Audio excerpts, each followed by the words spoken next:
Assalamualaikum warahmatullahi wabarakatuh. Perkenalkan, nama saya Fakrul Razi dari Politeknik Negeri Lok Sumawe, jurusan Teknologi Informasi dan Komputer, program studi Teknik Informatika. Di sini saya akan menjelaskan kepada teman-teman sekalian tentang proyek akhir saya, yaitu sistem pemilihan kelas berbasis keterampilan santriwan dan santriwati untuk meningkatkan efektivitas pembelajaran di institusi pendidikan agama Islam. Seperti yang teman-teman ketahui, institusi pendidikan agama Islam sering kita sebut dengan pesantren. Saya harap dengan adanya proyek ini, maka pengelompokan kelas berbasis keterampilan santri akan lebih efisien karena mereka berada di tingkatan yang sama untuk mengikuti pembelajaran di pesantren yang akan mereka tempuh selama beberapa tahun ke depan. Yang pertama-tama saya akan menjelaskan terlebih dahulu kepada teman-teman tentang alasan dan tujuan mengapa saya memilih judul ini sebagai proyek akhir saya. Lalu, bagaimana cara saya mengimplementasikan proyek tersebut dengan menggunakan Laragon sebagai local hostnya yang akan kita gunakan untuk dibuka di website terlebih dahulu sebelum kita hosting, dan ada Visual Studio Code sebagai uh, penciptaan website yang akan kita buat. Karena kita memerlukan PHP, HTML, JavaScript, dan CSS yang akan kita gunakan untuk menjalankan uh, sistem ini. Adapun Laragon yang kita butuhkan dari sini adalah Apache sebagai localhost yang saya sebutkan sebelumnya, dan database yang akan kita gunakan dengan cara kita hubungkan dengan apa yang sudah kita buat di Visual Studio Code. Untuk cara-caranya akan saya terangkan lebih lanjut. Nah, sekarang saya akan menjelaskan tujuan dan alasan mengapa saya memilih judul tersebut untuk dijadikan sebagai proyek akhir saya. Adapun tujuan saya memilih judul tersebut karena dengan adanya efektivitas, target dan tujuan yang akan dicapai dalam waktu yang singkat. Maksudnya tidak memakan lebih banyak waktu sehingga efisiensinya lebih terjaga. Lalu dengan alasan mengapa saya memilih judul ini untuk dijadikan proyek akhir saya karena sistem ini bisa mengelompokkan para tingkatan kemampuan para santri di dalam kelas sesuai dengan kemampuan yang mereka miliki. Maksudnya di kelas tersebut dikelompokkan sebagai santri yang berprestasi dan santri yang memiliki kemampuan di atas rata-rata, sedangkan kelas lain bisa dikelompokkan sebagai kelas di mana kelas tersebut diisikan oleh santri yang memiliki kemampuan di tengah-tengah. Maksudnya tidak seperti mereka yang memiliki kemampuan yang lebih tinggi. Kemudian untuk sistem pemilihan kelas ini telah saya buat fitur-fitur utamanya, yaitu pengelompokan santriwan dan santriwati. Seperti yang saya katakan sebelumnya, mereka akan dikelompokkan dalam data kelas yang berbeda karena santri laki-laki dan santri perempuan tidak boleh berada di kelas yang sama.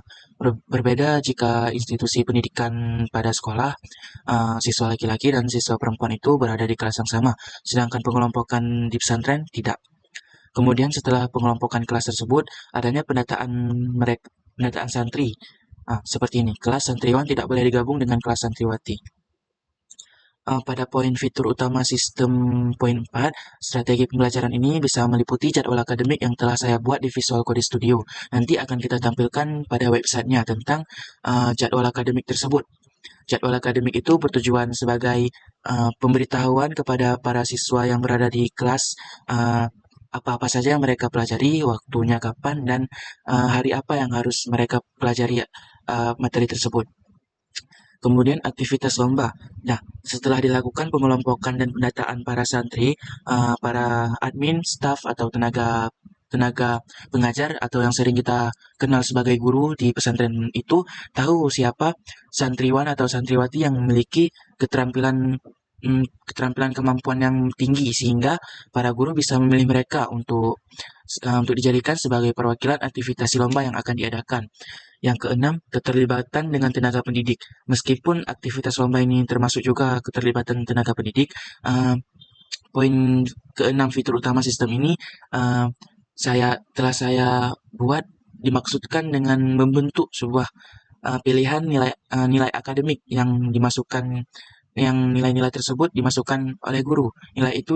Nilai yang dimiliki oleh para santri. Sehingga dengan adanya pendataan nilai akademik, para santri bisa mengetahui berapa dan bagaimana cara mereka mendapatkan nilai selama pembelajaran berlangsung. Maksudnya seperti satu semester mereka mendapatkan nilai rata-rata berapa, sehingga mereka bisa mengevaluasikan diri jika mendapatkan nilai rendah dan semakin meningkatkan diri jika mereka mendapatkan nilai yang lebih tinggi dari sebelumnya. Setelah mendengar penjelasan singkat saya tadi, sekarang kita akan melihat hasil dari proyek yang telah saya lakukan berminggu-minggu sebelumnya. Maksud saya hasil dari yang telah saya buat akan ditampilkan. Pertama-tama, karena saya menggunakan Laragon, maka kita menghidupkan Apache dari Laragon terlebih dahulu agar localhost-nya bisa kita buka di Google Chrome. Nah, jika sudah seperti ini, maka sudah terbilang aktif dan bisa kita buka. Di sini untuk filenya sendiri kita taruh di direktori OSC tempat Laragon itu berada. Di Laragon lalu menuju www. Nah, disinilah tempat di mana direktori tersebut harus disimpan agar localhost itu bisa dibuka di website Google Chrome. Di sini saya menggunakan Al-Hidayah sebagai file utamanya, hasil dari project yang telah saya lakukan, sedangkan yang menggunakan underscore ini tidak saya gunakan karena ini adalah file hasil sketsa saya dan masih banyak yang salah. Maka dari itu, kita buka file Al-Hidayah tanpa underscore ini di Visual Code Studio.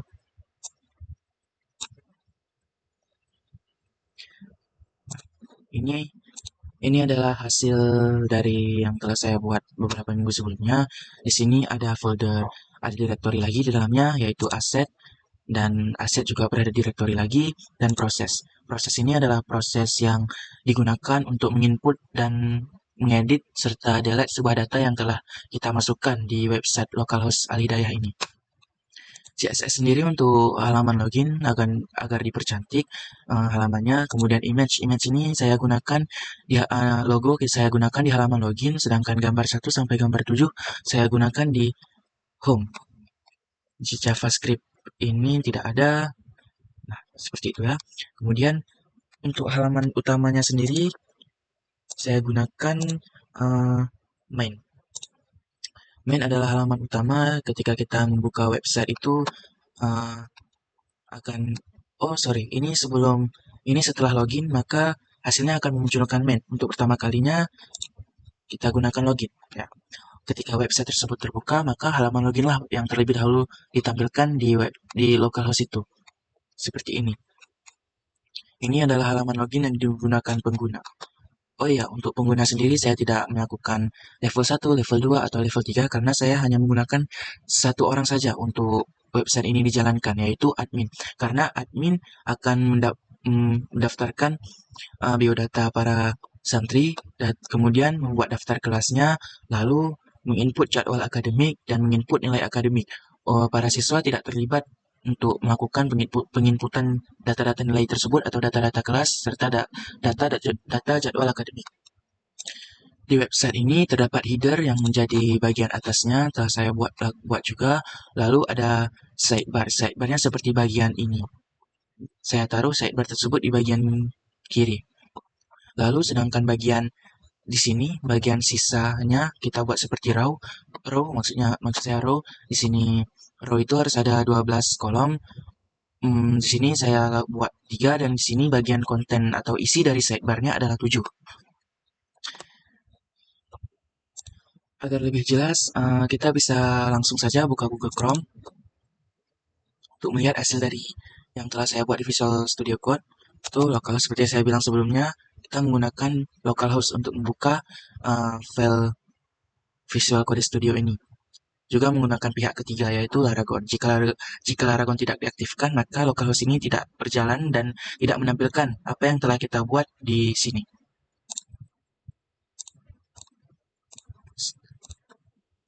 Localhost Al-Hidayah. Nah, seperti yang saya katakan tadi, di localhost ini ketika kita pertama kali membuka direktori Al-Hidayah, localhost Al-Hidayah, maka akan memunculkan proses login. Proses ini digunakan oleh para admin agar bisa masuk ke dalam halamannya, dan di halaman tersebutlah terjadi penugasan input dan output serta edit dan delete data-data yang dilakukan oleh para admin.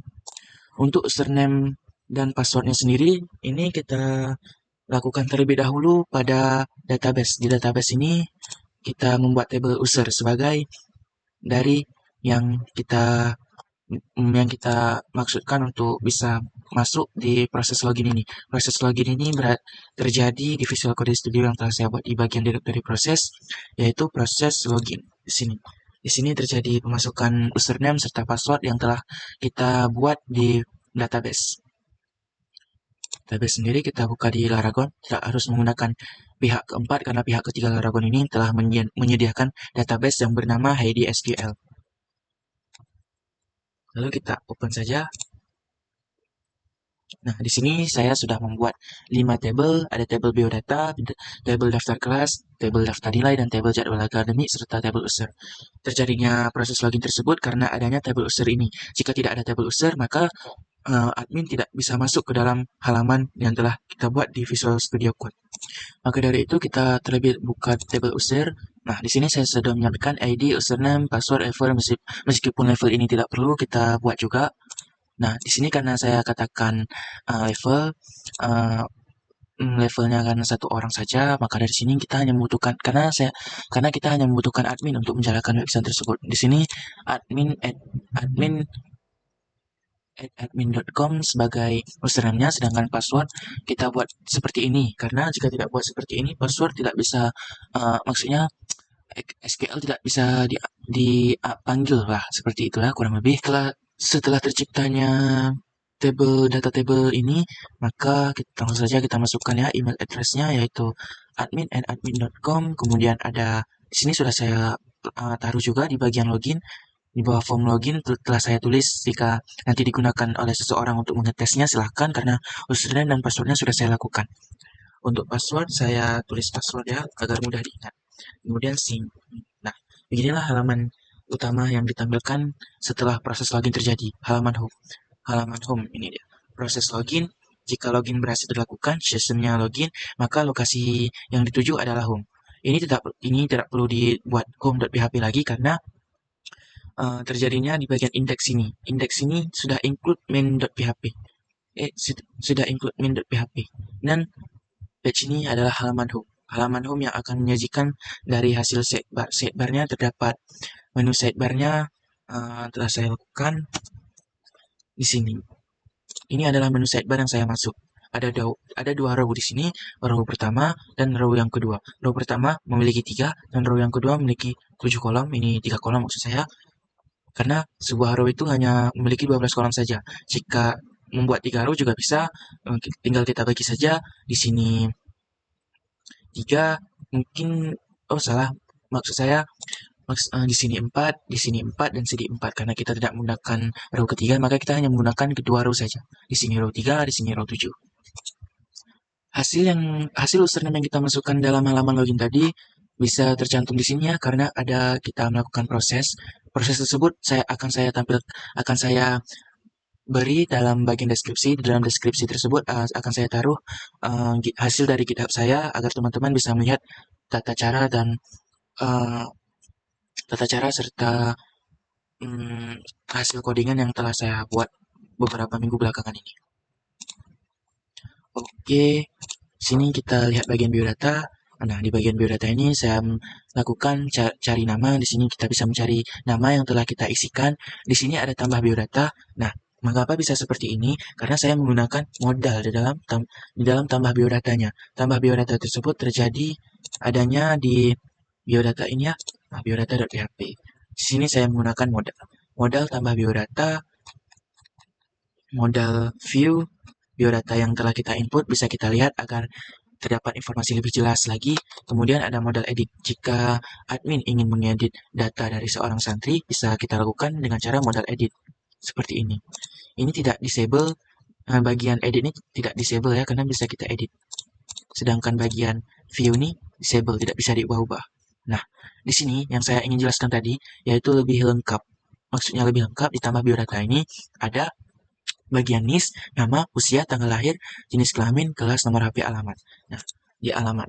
Kan ini ada 1, 2, 3, 4, 5, 6, 7, 8. 8 data yang diinput. Sedangkan di sini yang ditampilkan hanya 1, 2, 3, 4, 5, 6, 7, 8, 9.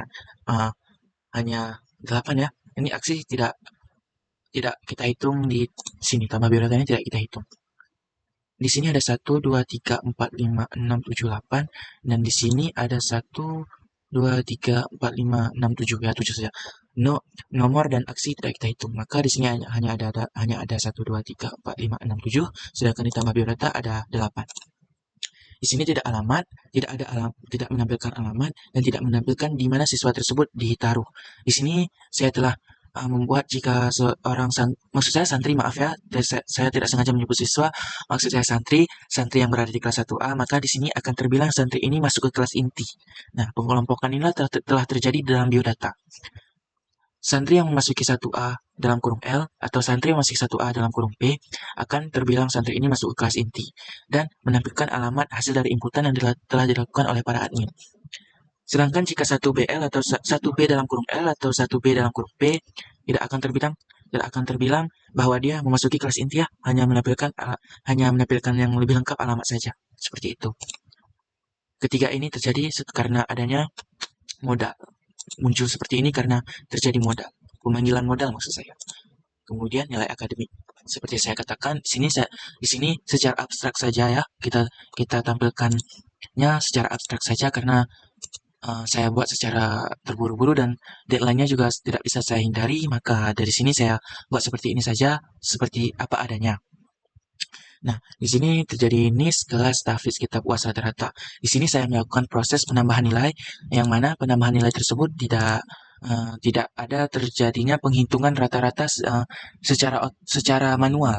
Namun secara otomatis kita hanya perlu memasukkan ketiga data nilai yang dimiliki oleh para santri, seperti misal kita isikan dulu NIS-nya 04. Kemudian menu kelas, dia berada dalam satu AP, tahfiz kita lakukan 80, kita masukkan 80, maaf, kemudian UAS kita masukkan 75 misalnya. Nah, di sini kita simpan. Localhost data berhasil dimasukkan. Di sini terjadi localhost adanya pemberitahuan di bagian proses input nilai.php. Jika data berhasil dimasukkan, maka Windows location-nya akan beralih lagi ke bagian nilai akademik. Nah, berhasil, ya. Di sini 80 data yang MIS 2024-04 tadi 1 AP yaitu 80, 80, 75, rata-ratanya terhitung sendiri yaitu 78,3. Nah, dari sinilah para santri bisa melakukan evaluasi terhadap dirinya sendiri dari nilai rata-rata yang didapatkan dalam pencapaiannya satu semester. Jadwal akademik. Jadwal akademik ini terhubung dengan daftar kelas karena daftar kelas ini terhubung juga dengan jadwal akademik. Satu kelas memiliki banyak mata pelajaran, sedangkan mata pelajaran dimiliki oleh satu kelas. Atau bisa saja dimiliki oleh banyak kelas. Jika kita katakan sebagai dimiliki oleh satu kelas saja, kemungkinan bisa kita kesimpulkan bahwa kelas tersebut menambahkan mata pelajaran yang dikhususkan untuk para kelas inti. Di sini saya tidak menggunakan modal view karena bisa kita lihat saja semuanya, ya. Di sini ID kelas, mata pelajaran, hari, waktu, daftar kelas, seperti ini, ya. Biodata. Nah, ini bisa kita tambahkan juga di modal view dan modal edit jika kita ingin mengedit seseorang. Ketiga keempat ini bisa kita katakan adalah yang paling utama di dalam website ini untuk melakukan sistem pembelajaran berbasis keterampilan. Dengan adanya nilai akademik yang dimiliki oleh para santri, maka guru bisa mengelompokkan dia berada di kelas inti, berada di kelas yang berada di keterampilan yang berada tingkat kemampuannya berada di atas rata-rata, ya. Lalu jika telah terjadi dengan sempurna, bisa kita masukkan, bisa kita hapus, bisa kita edit. Saya sudah lakukan semuanya dan ternyata kita bisa saja logout untuk kita hilangkan. Apakah kita lihat proses logout apakah bisa? Nah, ternyata bisa. Adanya proses tersebut karena di bagian ini. Bagian direktori proses ini adalah melakukan penginputan, pengeditan, penghapusan, dan logout, login, ubah password juga, ya. Jika tidak ada file-file dalam proses ini, maka tidak terjadilah file-file yang berada di luarnya. Biodata, daftar kelas, jadwal akademik, nilai akademik tidak akan berfungsi secara sempurna karena tidak kita melakukan proses seperti ini. Proses bagian database-nya. Seperti insert. Insert ini adalah bagian penambahan data. Proses input nilai berarti melakukan insert into. Jika melakukan proses pengeditan, kita bisa melakukan update dan delete. Bisa kita melakukan delete from. Sesuai dengan sintak-sintak dari MySQL yang telah saya pelajari. Persingkat waktu, langsung saja, ya, kita beralih ke hasil hostingan gratis yang telah saya buat. Di sini juga, ya, di sini dia. alhidayah.unaux.com. Sini, ini adalah hasil uh, hostingan yang telah saya lakukan secara gratis. Sini kita akan mencoba saja bagian loginnya. Sini juga sudah terdapat bagian username dan password yang harus dimasukkan agar bisa masuk ke website saya, yaitu email address admin.com, password, kemudian password, lalu enter. Nah, jika sudah bisa, maka sudah bisa semuanya ya, karena di sini saya juga sudah hosting semua database yang terdapat di database Alhidayah ini. Dari biodata, daftar kelas, data jadwal akademik, tabel user sudah saya ekspor semuanya ke dalam PHP MyAdmin bagian hostingan dari alhidayah.unix.com. Nah, segitu saja penjelasan dari project akhir saya. Dari semuanya yang berada di sini adalah fiktif dan tidak nyata. Di sini saya hanya melakukan secara abstrak saja. Sini semuanya disclaimer ya, tidak ada sangkut paut atas nama instansi pendidikan agama manapun, karena di sini saya mengambil gambar dari Google. Ya, ini ya. Apabila saya ada salah cakap, saya minta maaf. Saya akhiri dengan Assalamualaikum warahmatullahi wabarakatuh.